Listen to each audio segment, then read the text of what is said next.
Ողջույն։ Խորհրդարանական հերթական ընտրություններին մնացել է 8 ամսից պակաս ժամանակ, բայց արդեն վաղուց իշխանությունը քայլեր է անում, որոնք նախընտրական տրամաբանության մեջ են, բայց խիստ բացասական տեսանկյունից։ Օրինակ, քրեական գործերը ընդդիմադիր հակառակորդների վրա։ Օրինակ, մի շարք որոշումներ, որոնք ավելի շատ ընտրակաշառքի տպավորություն են թողնում։ Խոսենք մի քանիսից։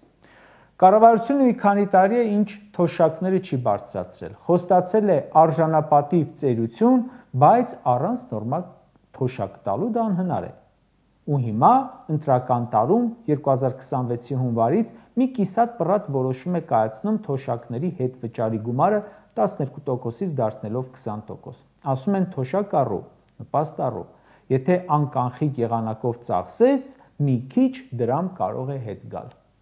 Սա չի կարելի իհարկե համարել թոշակի բարձրացում, կարծում եմ, որովհետև վերադարձի համակարգից օգտվում է թոշակառուների ընդամենը կեսը։ Ստացվում է մյուս կեսի մոտ ոչ մի փոփոխություն չկա։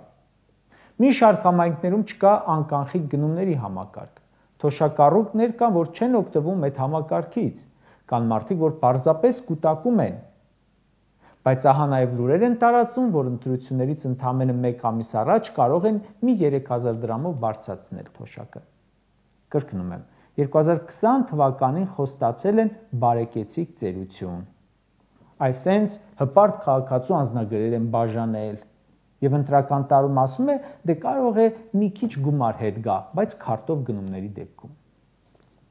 Մյուս որոշումը բանակի կրճատումն է կես տարով, 2 տարին դարձնում են 1.5 տարի։ Փաշինյանն ասում էր, որոշել էինք 26-ի հուլիսից, բայց քննարկումների արդյունքում որոշեցինք բերել հունվարի 1-ին։ Ինչու այդ կերպ որոշեցին։ Գուցե նրա համար, որ հուլիսի 1 ընտրություններից հետո է։ Չեմ տեսել որևէ պաշտոնական վերլուծություն, գենշտաբի կարծիք, գեներալի կարծիք, հիմնավորում։ Միայն պատմության դասատու Սուրեն Պապիկյանն է մի երկու բան ասել, զուտ ինֆորմացիա, որ այդպիսի բան են անում, առանց հիմնավորման։ Կա վերլուծություն, թե աշխարհում վերջին տարիներին ինչ տենդենսներ են, որ երկրներն են զինծառայության ժամկետը կրճատել, կա վերլուծություն, թե օգուտը որն է դրա,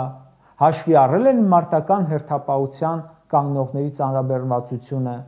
Եթե այդ ամենը չի արվել, ուրեմն շատ հնարավոր է, որ ընտրություններից հետո ասեն, դե ամեն դեպքում պարզվեց, որ ճիշտը 2 տարին է կամ 2.5 տարին։ Բայց քանի որ չի ներկայացվել վերլուծություն, ուրեմն ինչու չի կարելի բանակը սարքել 1 տարով։ Ինչու կարելի է սարքել 1.5 տարի, բայց ոչ 1 տարի։ Ինչու դա չեք անում։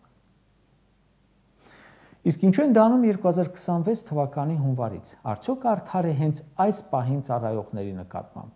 Իսկ արդար է նախորդ տարի 2023-ին, 2022-ին ծառայողների համար բանակում։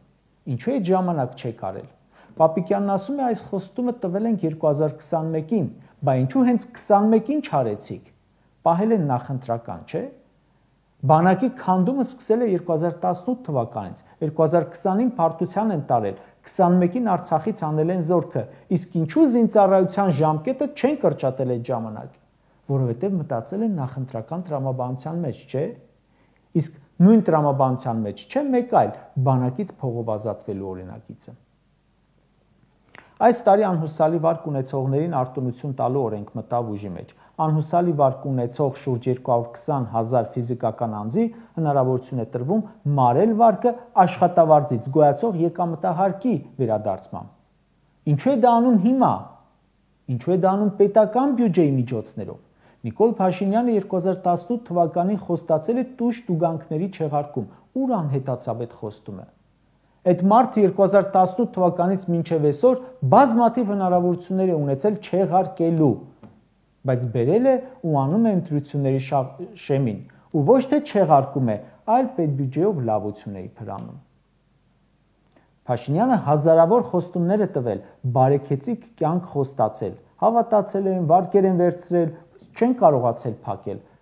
կամ չեն ուզեցել փակել, բայց ով է մեղավորը, որ Հայաստանի ամեն 9-ից 10 քաղաքացուց մեկը ունի անհուսալի վարկ։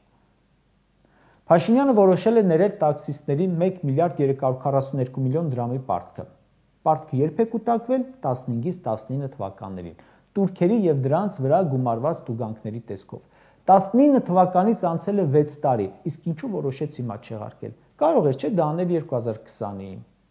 Ոչ էլ այդքան տուժուտ ու գանք կուտակված կլիներ։ Նախընտրական փուլ է, այդ տրամաբանությամբ է, չէ։ Նույն տաքսիստներին Նիկոլը լիքը խոստումներ էր տվել, բայց ոչ միայն չկատարեց, այլև մտցրեց այլ տուրքեր, իսկ հիմա ամեն ուղևորից գանձվող հարկ։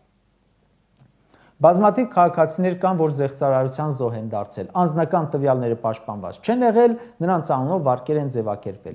Բողոքի ակցիաներ արեցին մի շարք, որից հետո ԿԲ-ն հայտարարեց, որ սառեցվում են վճարները։ Հանցագործներին չեն բացահայտել, չեն պատժել, ու հիմա չեն էլ ասում կզրոյացնենք, ասում են կսառեցնենք մի 2 տարով, այսինքն ընտրություններից հետո կտանեն կմուծեն։ Սա կարծում եմ խիստ անազնիվ է քաղաքացու նկատմամբ, բայց սիրաշահում է ընտրությունների նախաշեմին։ Տեղեկություններ են շրջանառվում, որ տարբեր համայնքներում հանդիպումների են հրավիրվում տեղահանված արցախցիներ եւ իբր ծանոթանում են նրանց խնդիրների մասին ԿՊԱ-ական համայնքապետերը։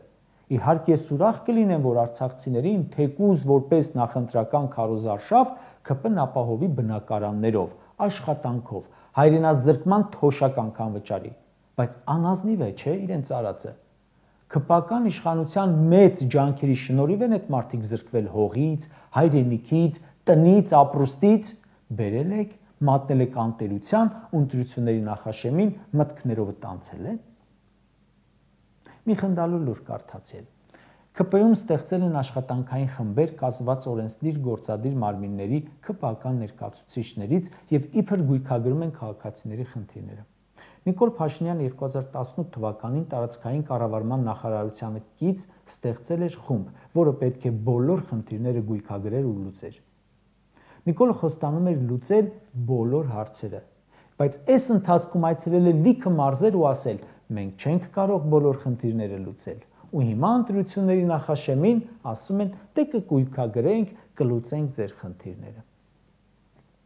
Կարճ ասած, որքան ընտրությունները մոտենան, հələ այնքան խոստումներ ու որոշումներ կտեսնենք, ինչ ասես հնարավոր է անել ՔՎ-ի համար, բայց այստեղ կարևոր է հիշել, ովքեր են խոստում տվողները։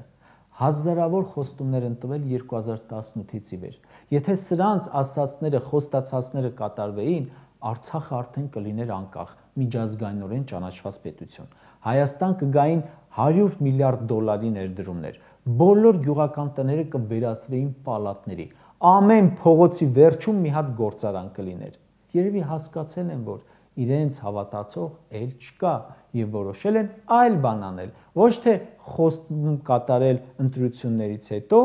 խոստանալ կատարենք ընտրություններից հետո, այլ ինչ որ բան կատարեն, որ ընտրվեն։ Իսկ ով է խելքը հացի հետ կերել, որ սրանց հավատա։